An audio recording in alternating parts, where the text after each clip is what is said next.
Futures trading involves risk and is not suitable for all investors. Content provided in this segment is meant for educational purposes and is not a solicitation to buy or sell commodities.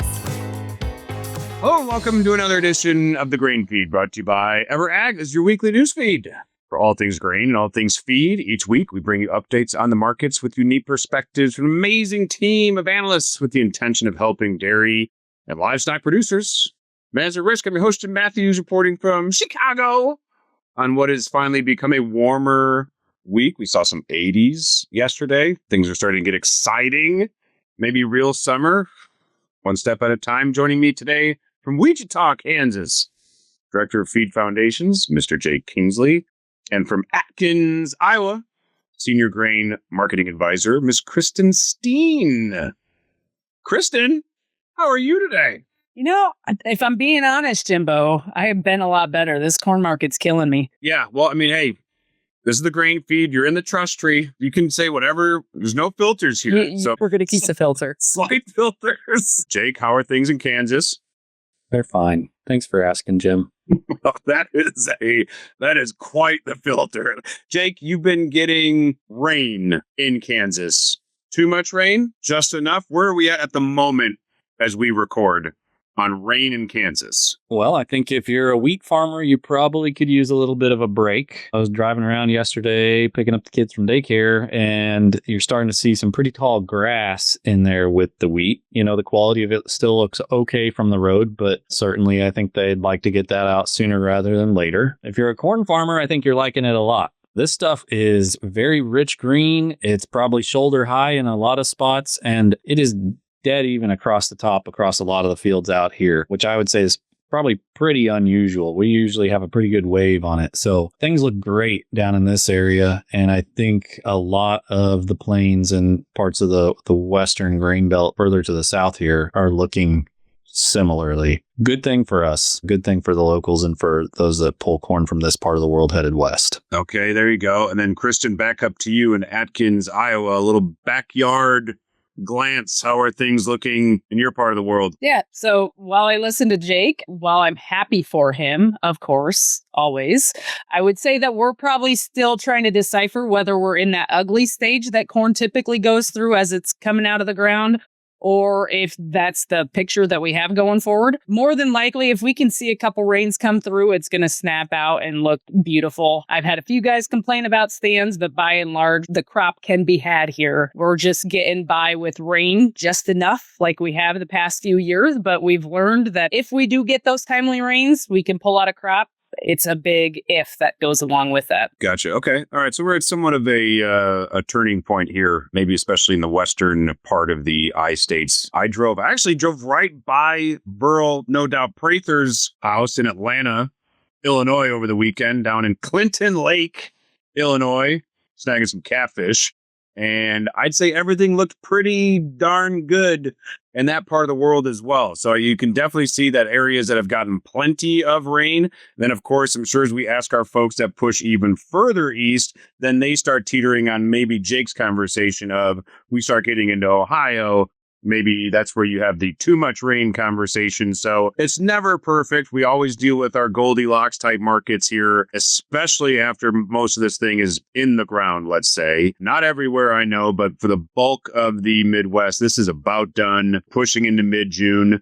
And also, we're pushing into a WASDE day, which was today. So we need to chat about that as well. So Paige, if you would kindly timestamp the broadcast. It is Thursday afternoon. We moved the recording to Thursday so we could record after the WASDE report. And we have settlements for today of December corn was up 0.75 cents at 440.5. We had Novi beans down 2 cents at 10.27 1/4. We took December meal, that stubborn little byproduct, was up 20 cents a ton at 306.10. And Jake, just to give you some love, let's go with September. Kansas City wheat was down 2 3/4 at 537.5. I know you were thinking about it.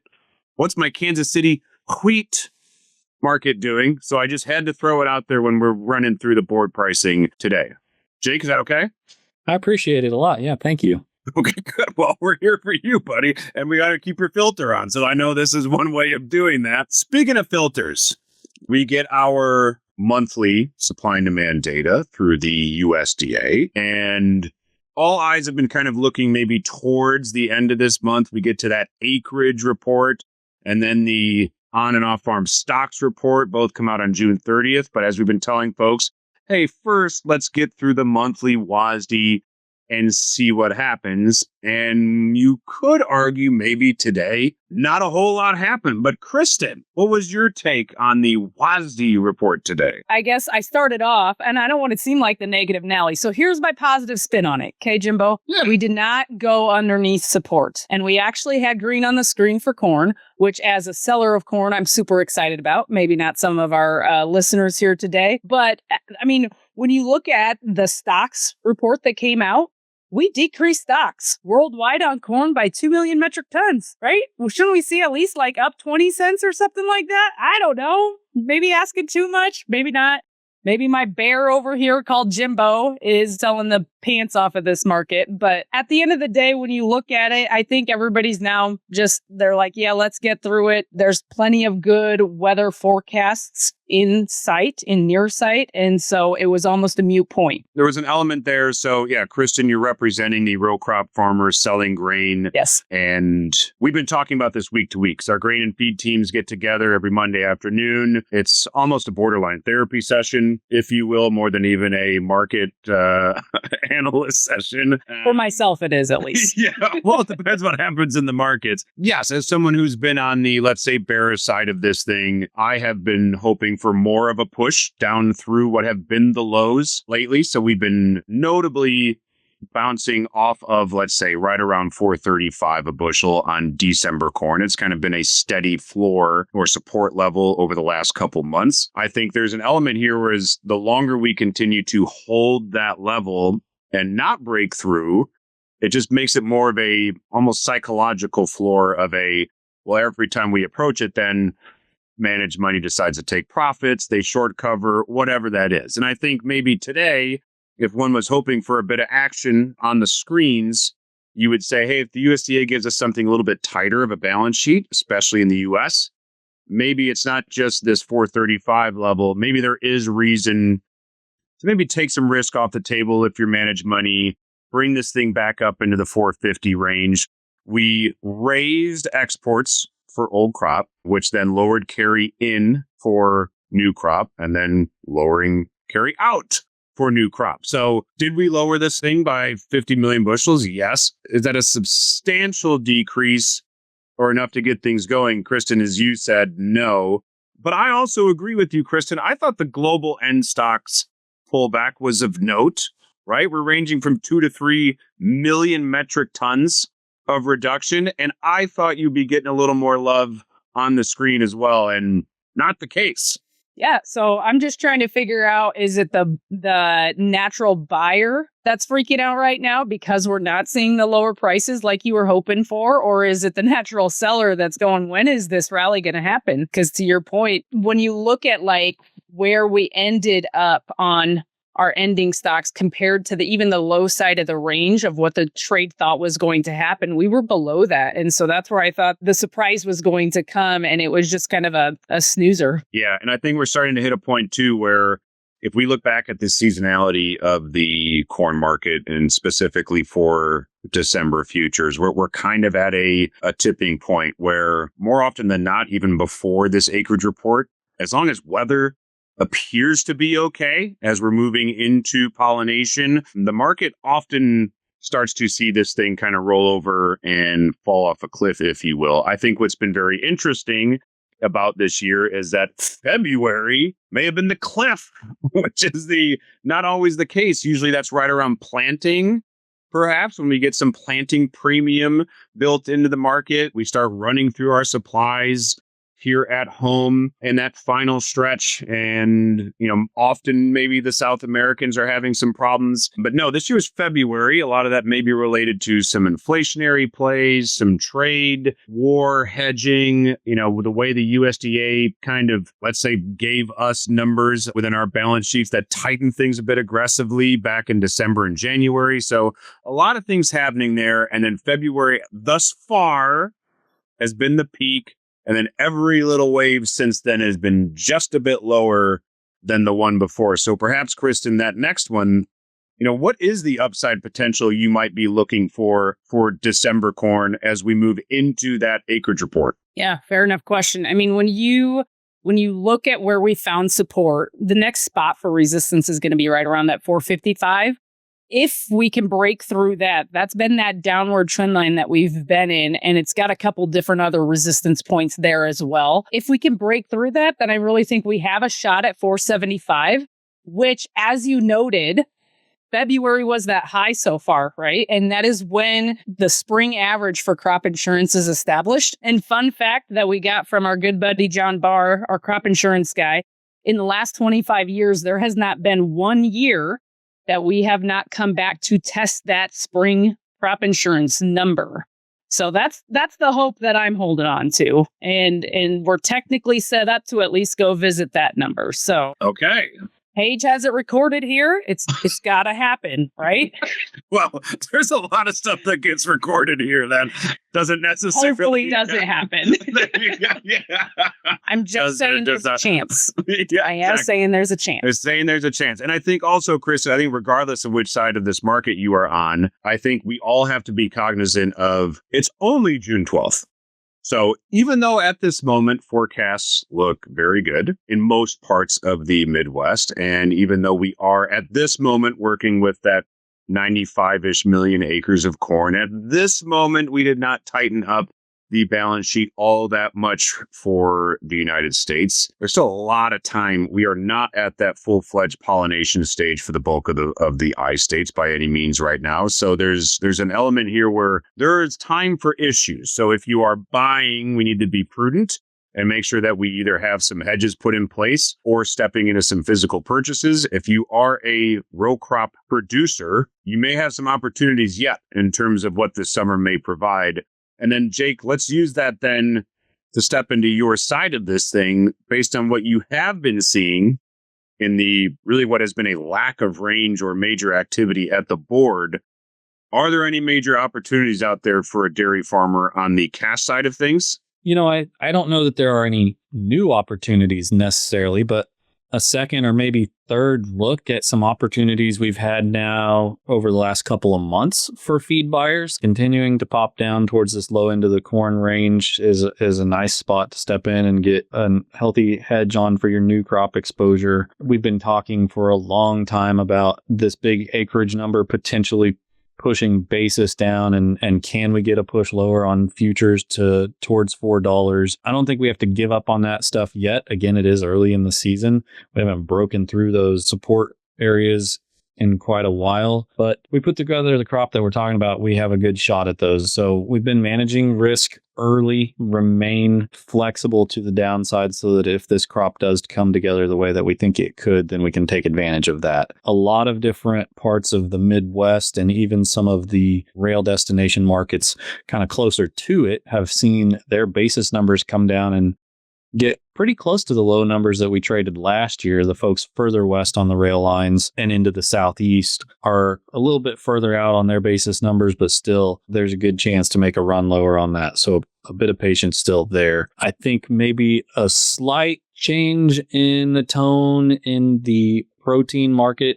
Again, plenty of good opportunity there right now with futures still down in the very low 300s and basis virtually across the country as good as or better than what we were able to bottom out at last year. I think the concern is that the domestic balance sheet is a little bit lean going into this new crop year. And if we have any kind of production issues, that'll get a little skinnier pretty quickly. And also, we've had a couple of things, the government, as far as this 45Z, which many of our soy and canola processors were counting on being pushed through and helping push some additional incentives into their margin. That has since been pushed down the road and has not been finalized. And so profitability at those plants is not as good as they would have hoped to be. And we've been talking about it. I think it's starting to happen to where they're dialing back on their production capacity to reduce their push into some of those thin margins. And so that's going to tighten up supplies a little bit. It's not unusual to see production slow down in the summer months anyways, as those folks do repairs and maintenance ahead of the next harvest cycle, but maybe that starts a little bit earlier this year and is dragged on a little longer. And also, we've seen just over the last week here, China is now in talks with the US and Canada to potentially get some of this trade dispute resolved, and that could bring some significant demand back into our market. Then our feed buyers have just one more competitor to work against to buy this cheap feed. And again, I think China probably sees this as an opportunity to buy some inexpensive feed for a while too. So not a ton of risk to see this thing run back up to $400 futures and a basis to just tear away from us. But it's a good opportunity down here. I think you have to be doing something with the next 12, 18 months worth of your exposure there. Yeah, I think, Jake, on the protein side, that element's been very interesting of what we are actually going to pass with this budget bill that I believe the psychological deadline has been the 4th of July to get this thing done. Keeps kind of getting passed and forth between different variations within the House and the Senate. But yeah, in the industry, we're watching for some of these key tax credits and incentives for blending and other renewable initiatives.